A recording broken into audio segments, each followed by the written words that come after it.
Welcome to Garis TV channel. So nandito na naman tayo para silipin naman natin ang estimated salary ng isang Kalingap team member na si Kalingap Jomar. So ito mga lods sa isa ding charity vlogger. Okay, supportan natin ang kanyang channel.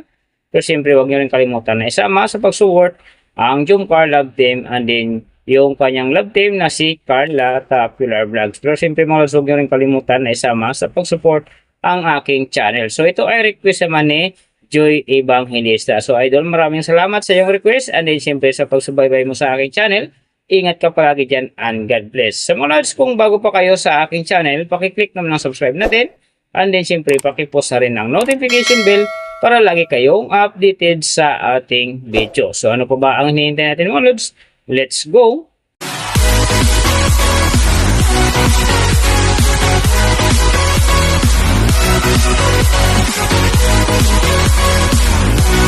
So mga lods, si Kalingap Jomar sa ngayon ay mayroon ng 249,000 na subscriber. And then mayroon na rin siyang total views na 40 million. So may upload videos naman siya ngayon na 772. And then yung account niya ginawa ito noong June 1, 2023. So doon naman sa kanyang total grade nakakuha siya ng C+. And then sa kanyang social blade rank naman nasa 324,441. So doon naman sa kanyang subscriber rank nasa 2,066. And then sa kanyang views rank naman nasa 516,275. So nakita na natin yung kanyang ranking. Silipin naman natin yung kanyang last 14 days na subscriber, views, and then yung kanyang earnings. So sa kanyang subscriber mga lods, may dalawang araw lang ako nakita rito na umangat ng tig 1,000. Simula noong September 27, nakakuha siya ng 1,000. And then, nasundan naman ito ng October 5. Nakakuha ulit siya ng 1,000. Kaya ang kanyang subscriber ngayon nasa 249,000.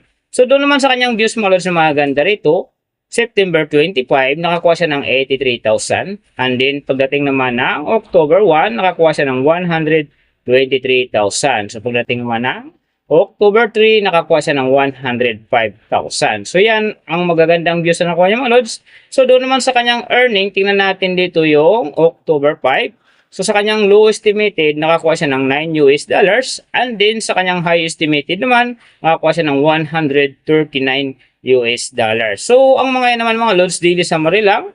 Mas maganda kung silipin natin yung naka-round off na from daily, weekly, and monthly para malaman na natin kung magkano na ngayon ang estimated salary ni Kalingap Jomar dito sa YouTube. So unahin natin yung kanyang daily average.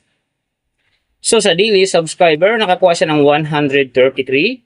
And then sa kanyang views naman, nakakuha siya ng 59,665. So doon naman sa kanyang daily low estimated ng kanyang earning, nakakuha siya ng $15. So times natin sa 58, mayroon siyang 870. And then, sa kanyang daily high estimated naman ng kanyang earning, nakakuha siya ng $239. So, times natin sa 58, mayroon siyang 13,862. So, yan mga lods, ang kanyang daily average. So, pupunta naman tayo sa kanyang weekly average. So, sa weekly subscriber, nakakuha siya ng 1,000. And then, sa kanyang views naman, nakakuha siya ng 479,897. So, doon naman sa kanyang weekly, low estimated ng kanyang earning, nakakuha siya ng $120. So, times natin sa 58, mayroon siyang 6,960. And then, sa kanyang weekly, high estimated naman ng kanyang earning, nakakuha siya ng $1,900. So, times natin sa 58, mayroon siyang 110,200. So, yan naman mga lods ang kanyang weekly average. So, pupunta naman tayo sa kanyang monthly average. So, sa monthly subscriber, nakakuha siya ng 4,000. And then, sa kanyang views naman, nakakuha siya ng 1,789,946. So, doon naman sa kanyang monthly, low estimated ng kanyang earning, nakakuha siya ng $447. So, times natin sa 58, mayroon siyang 25,926. And then, sa kanyang monthly high estimated naman ng kanyang earning, nakakuha siya ng $7,200.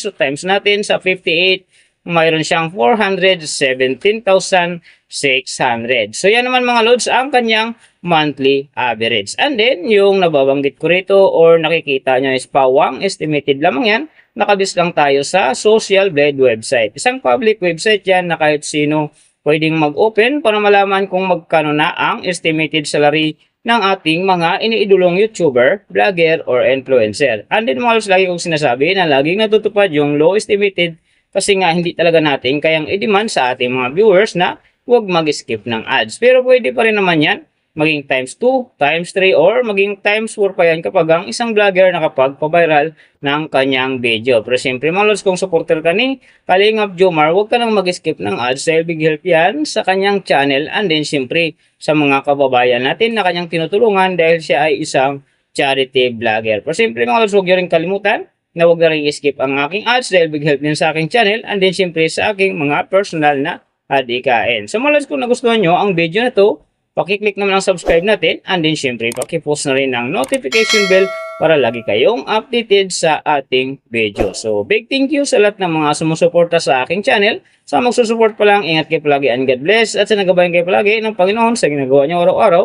And then syempre magtagumpay din kayo sa inyong mga pangarap. So hanggang dito na lang. See you on my next video.